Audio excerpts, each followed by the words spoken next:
আসসালামু আলাইকুম ভাই ও বোনেরা। আমরা অনেকেই নামাজের ক্ষেত্রে শুধু ফরজগুলো পড়ি, যেমন ফজরের 2 রাকাত, জোহরের 4 রাকাত, আসরের 4 রাকাত, মাগরিবের 3 রাকাত ও এশার 4 রাকাত এবং বেতের 3 রাকাত নামাজ পড়ি। এক্ষেত্রে আমাদের নামাজ কি কবুল হবে? দেখুন, শুধু ফরজ পড়েন কিন্তু সুন্নত পড়েন না। এর কারণ হলো আপনি অলস। আপনি শুধু আপনার দায়িত্ব পালন করতে চান। সময় থাকতে অলসতা বাদ দিয়ে ভালো হয়ে যান।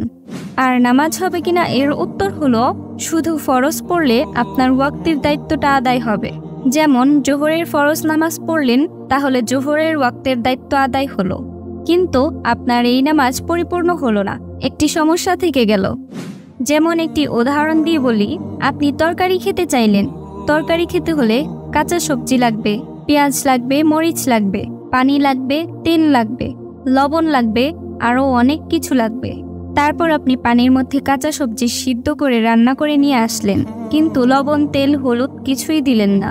তাহলে এটাকেও সবজি বলা যায়, কিন্তু এই সবজি কেউ খাবে না। আপনিও খাবেন না, আপনার পরিবারের কেউ খাবে না। 5 ওয়াক্ত ফরজ নামাজে পূর্ণতা পাওয়ার জন্য এর আগে পরে যে সুন্নত নামাজগুলো আছে সেগুলো পড়তে হবে। এগুলো ছাড়াও ওই নামাজটা হয়ে যাবে।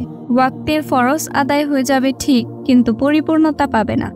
5 ওয়াক্ত নামাজের ফজরের আগে 2 রাকাত সুন্নত নামাজ আছে, জোহরের আগে 4 রাকাত, পরে 2 রাকাত আছে, মাগরিবের পরে 2 রাকাত সুন্নত আছে, এশারের পরে 2 রাকাত সুন্নত নামাজ আছে। এই যে সুন্নত নামাজগুলো আছে এগুলো কেন জানেন? এগুলোর অন্যতম উদ্দেশ্য হলো যাতে করে মূল নামাজটা আমাদের সুন্দরভাবে আদায় হয়। ফরজ নামাজের আগে সুন্নতগুলো হলো প্রস্তুতিমূলক, আর পরেরগুলো হলো পরিপূরক। আবার সবগুলোকেই আপনি পরিপূরক বলতে পারেন। এখন বলবেন, পরিপূরক মানে আবার কি? খায় না মাথায় দেয়? না ভাই, খায়ও না মাথায়ও দেয় না। পরিপূরক মানে হচ্ছে, ধরুন আপনি কোনো একটি সরকারি অফিসে খুব গুরুত্বপূর্ণ একটা কাজে যাচ্ছেন। এই কাজের জন্য একটি করে এনআইডি কার্ডের ফটোকপি ও জন্ম নিবন্ধনের ফটোকপি লাগবে। ফটোকপি যদি একটা লাগে, তাহলে আপনি কয়টা নিয়ে যাবেন? একটাই নেবেন নাকি 2-4টা নেবেন? বুদ্ধিমান মানুষ হলে 2-4টা সাথে নিয়ে যাবেন, কারণ একটা যদি হারিয়ে যায় তাহলে অন্যটা দিয়ে কাজ চালিয়ে নেবেন। ঠিক এমনিভাবে শুধু ফরজ নামাজ পড়বেন, আর কিয়ামতের ময়দানে যখন যাবেন দেখা গেল কোনো একটা নামাজে ভেজাল ধরা পড়েছে এবং বাতিল হয়ে গেছে, তখন ওই সুন্নত বা নফল দিয়ে আল্লাহ তাআলা ফরজের ঘাটতিগুলো পূরণ করে নেবেন। সেই সাথে আপনি যখন আগে সুন্নতগুলো পড়বেন, তখন মূল ফরজটা পড়তে আপনার সুবিধা হবে। তখন ফরজ নামাজে আপনার বেশি মনোযোগ থাকবে।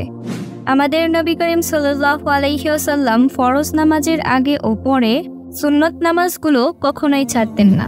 তিনি নিয়মিত সুন্নত নামাজ পড়তেন। তাহলে আমরা কিভাবে সুন্নত নামাজ ছেড়ে দিব? আমরা কি তার থেকে বেশি জানি? হ্যাঁ, আপনি সুন্নত নামাজ ছাড়তে পারেন, কিন্তু সেটা কখন জানেন?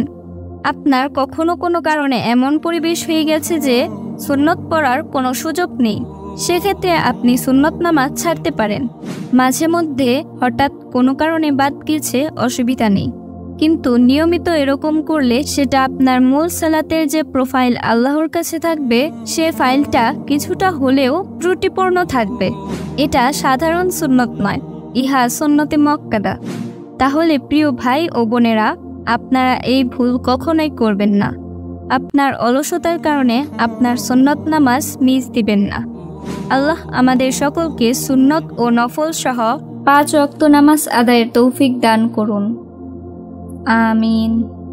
ভিডিওটি ভালো লাগলে অবশ্যই একটি লাইক ও শেয়ার দিয়ে দিবেন, যাতে এই বিষয়ে আপনার পাশাপাশি সবাই জানতে পারে।